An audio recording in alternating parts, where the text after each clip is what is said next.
வணக்கம் நேயர்களே.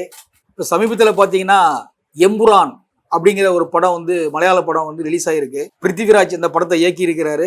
மலையாள சூப்பர் ஸ்டார் மோகன்லால் அந்த படத்தில் கதாநாயகனாக நடிச்சிருக்காரு. மிகவும் எதிர்பார்க்கப்பட்ட ஒரு படம். ஆனால் அந்த படம் இப்போ ரொம்ப பரபரப்பாக பேசப்பட்டிருக்கு.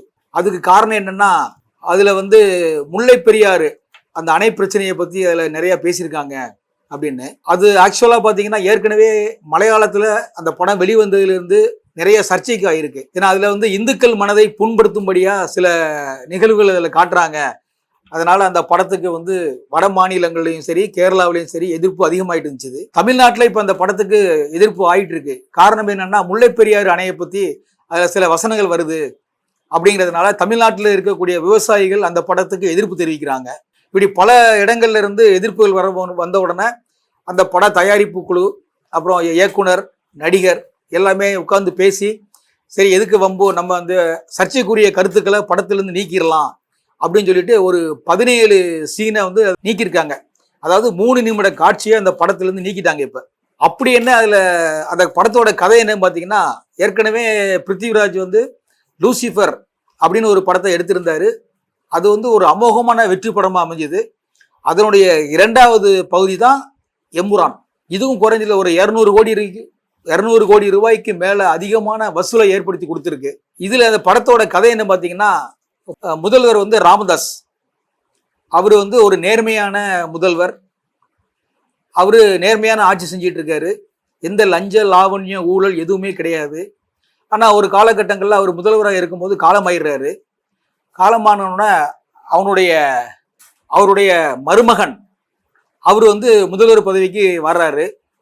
அவர் வந்த உடனே என்ன பண்றாருன்னா, நாட்டில் மது போதைக்கு நிறைய சப்போர்ட் பண்ற மாதிரியும், அந்த மது போதை வியாபாரிகளுக்கு துணை போற மாதிரியும் நாட்டில் பிரச்சனை அதிகமாயிட்டு இருக்கு. இதை ஒரு வில்லன் இதை பயன்படுத்திக்கிறான்.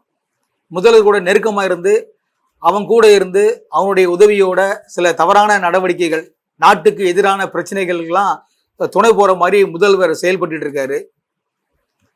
இப்ப அப்படி இருக்கும்போது என்ன ஆகுதுன்னா, திடீர்னு அவங்களுடைய முன்னாள் முதல்வர் ராமதாஸுடைய மகள் இருக்காரு பாருங்க, மஞ்சு வாரியார். அவங்க தான் அவங்க மகா.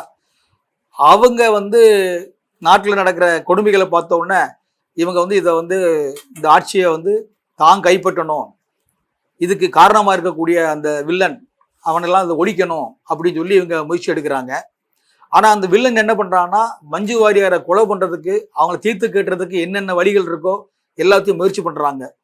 இந்த சமயத்துல தான் முன்னாள் முதல்வர் ராமதாஸை குருவா ஏத்துக்கிட்ட மோகன்லால் திடீர்னு வர்றாரு.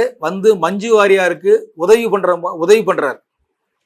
பண்றாருன்னா, அந்த தீய சக்திகிட்ட இருந்து மஞ்சு வாரியாரை எப்படி காப்பாத்துறாரு, எப்படி அவங்கள எதிர்கோஷ்டியை தாக்குறாரு, இப்படிதான் கதை போயிட்டு இருக்கு. இதுதான் கதை, படத்தோட கதை. படமும் ஒரு எதிர்பார்த்த அளவுக்கு மிகவும் சக்சஸா, மிகவும் ஒரு வெற்றிகரமாக தான் ஓடிட்டு இருந்துச்சு. என்ன காரணம்னு தெரியல. அந்த படத்தோட வில்லன் பிஸ்கின் பானு, அவருடைய வாழ்க்கை வரலாறு ஒரு வில்லன் வருவான். அவன் சிறை தண்டனை கைதி பஜ்ரங். அந்த பேர்ல வில்லனுடைய பாபா பஜ்ரங்ங்கிற பேர் இருக்கிறதுனால இதை இழிவுபடுத்துற மாதிரி இருக்கு. இந்து சமயத்தை இழிவுபடுத்துறீங்க அப்படிங்கிற ஒரு பிரச்சனையை கொண்டு இந்த படத்தை எவ்வளவு பிரச்சனை பண்ண முடியுமோ அந்த இது பண்ணிட்டு இருக்காங்க. அதே மாதிரி ஆர்எஸ்எஸ்ல இருக்கக்கூடியவங்க எல்லாம் அந்த படத்தை ரொம்ப எதிர்க்கிறாங்க. இந்துக்கு எதிராக இது பண்றதுனால இதை தடை பண்ணி ஆகணும் அப்படிங்கிற மாதிரி முயற்சி இறங்கியிருக்காங்க. இப்போ போதாக்குறைக்கு தமிழ்நாட்டிலையும் விவசாயிகள் அதை போர்க்கொடி தூக்கிட்டு இருக்காங்க. இது எதுக்கடா வம்பு? மோகன்லால் மிகச்சிறந்த ஒரு நடிகர். இதுவரைக்கும் அவர் மேல எந்த ஒரு ரிமார்க்கும் வந்ததில்லை. மக்கள் மத்தியில் நல்ல செல்வாக்கு பெற்றவர், மிகவும் அமைதியானவர். அவரே மனம் உடைஞ்சு போய் நம்ம இந்த படத்துல சில விஷயங்களை பேசியிருக்கலாம், காட்டியிருக்கலாம். இதை பொதுமக்களான மக்களுக்கு ஒரு மனக்கசப்பு ஏற்படுத்தக்கூடிய மாதிரி நடந்திருக்கு. உண்மையிலேயே நான் அதுக்கு வருத்தப்படுறேன். நான் மட்டும் இல்லை, இயக்குனர் வருத்தப்படுறோம், தயாரிப்பு குழுவினரும் நாங்கள் வருத்தப்படுறோம். அதனால இந்த படத்திலேருந்து அந்த காட்சிகளை நாங்கள் நீக்கிறதுக்கு சம்மதிக்கிறோம் அப்படின்னு அவர் சொல்லியிருக்காரு.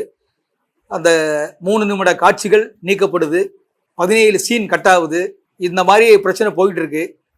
இதுல என்ன ஒரு பெரிய விஷயம்னா, அதாவது ஒரு படம் நல்லா ஓடிட்டு இருக்குன்னா அந்த படத்தை முட்டுக்கட்டை போடுறதுக்கு பல வழிகள்ல அரசியல்வாதிகள் பின்னாடி இருந்துக்கிட்டு அந்த படத்தை தடை செய்யறதுக்கு என்னென்ன வழி உண்டோ எல்லாத்தையும் பண்றாங்க. அந்த படத்தில் ஏதாவது ஒரு குற்றம் இருக்காதா, குறை இருக்காதா என்று தேடி கண்டுபிடிச்சி இதை சொல்லி வெளிப்படுத்தியிருக்காங்க. படக்குழுவினரும் சரி வேறு வழி இல்லாமல் அவங்களும் அதை ஒத்துக்கிட்டு இன்றைக்கி அந்த படத்தை வந்து காட்சியை நீக்கியிருக்காங்க. அது வந்து ஒரு நீக்க வேண்டிய அவசியம் இல்லை. அப்படி ஒன்றும் அதில் வந்து யாரையுமே தரக்குறைவாக பேசுகிற மாதிரி இல்லைன்னு சொல்கிறாங்க. இருந்தாலும் மனமுடைஞ்சு போய் அந்த இன்னைக்கு நீக்கியிருக்காங்க. இப்படி வந்து வன்முறை நிறைய அந்த ஒரு நல்ல படத்தை தடை செய்கிறதுக்கு மக்கள் முயற்சி செய்யும் போது இனி வருகிற நல்ல படம் எடுக்கக்கூடிய தயாரிப்பாளர்கள், நடிகர்கள்லாம் அடுத்தது வந்து படம் எடுக்கும்போது யோசிக்கக்கூடிய ஒரு சூழ்நிலையை கொண்டு இன்னைக்கு திரையுலகம் வந்து நிப்பாட்டி வச்சிருக்கிறாங்க. இது வந்து ஒரு நல்லதுக்கல்ல.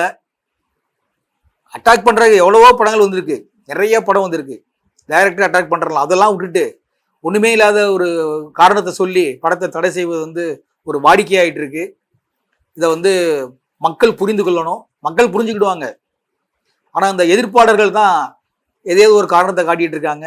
இனியாவது திரையுலகம், அது தமிழ் திரையுலகமாக இருந்தாலும் சரி, இந்தி திரைப்பட உலகமாக இருந்தாலும் சரி, மலையாளமாக இருந்தாலும் சரி, கன்னடமாக இருந்தாலும் சரி, எந்த மொழி திரைப்படமாக இருந்தாலும் சரி, அங்கே வந்து இந்த மாதிரி தயாரிப்பாளர்களுக்கும் நடிகர்களுக்கும் இயக்குநர்களுக்கும் ஒரு இடைஞ்சல் இல்லாமல் அவங்கள மேலும் மேலும் நல்ல படைப்புகளை கொண்டு வர்றதுக்கு உறுதுணையாக இருக்கணுமே தவிர இப்படி வந்து அவங்கள வந்து மனது நோங்கடிக்க கூடாதுன்றது நம்முடைய நேரு சார்பாக கேட்டுக்கொள்கிறோம். நன்றி, வணக்கம்.